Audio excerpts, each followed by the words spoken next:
Namaste and welcome. Today, we need to talk about something crucial for India's future, our digital independence. Are we, as a nation, heading down a path where our reliance on foreign technology could put us at a severe disadvantage? It's time to ask the uncomfortable questions and look for smart solutions. For years, we have embraced global technology, cloud services, social media platforms, communication apps. They've become integral to our daily lives and our economy. But what if this convenience comes at a hidden cost? Consider the backbone of our digital world, cloud computing. Companies like Amazon Web Services, Microsoft Azure, and Google Cloud are industry giants.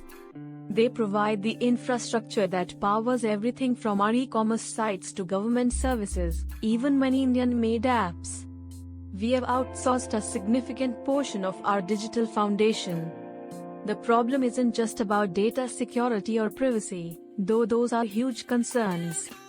The real issue is strategic vulnerability. Imagine a scenario where geopolitical tensions escalate. What if, like we've seen in other global events, certain nations decide to restrict access to their critical technology infrastructure? We witnessed how quickly major tech companies and services pulled out of Russia during recent conflicts. If India were ever in a similar situation, facing sanctions or strained relations with major tech-providing nations, our entire digital ecosystem could face an unprecedented collapse. No social media, no YouTube, no Instagram, no Facebook, no WhatsApp. But it goes deeper. Even our homegrown digital payment systems like Pay, essential services like railway bookings, and countless other apps we use daily would falter because they rely on cloud infrastructure often hosted abroad. We've become completely dependent. This isn't about isolation, it's about self-preservation and strategic autonomy. We have incredible talent. We have the money. India has a vibrant, multi-billion-dollar startup ecosystem and a huge pool of engineering talent. We are major players on the global stage. So, why haven't we built our own foundational tech? The simple answer: we have been focused on the low-hanging fruit. We have been building brilliant, but ultimately, service-based companies.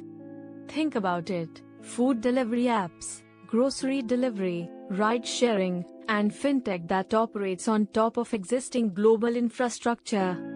These are amazing and they solve real-world problems for 1 billion people, but they are focused on easy money and quick returns. We've become experts at building the application layer, the visible part of the internet. But we've neglected to build the infrastructure layer, the invisible foundation everything else rests on. This isn't to diminish the success of our startups.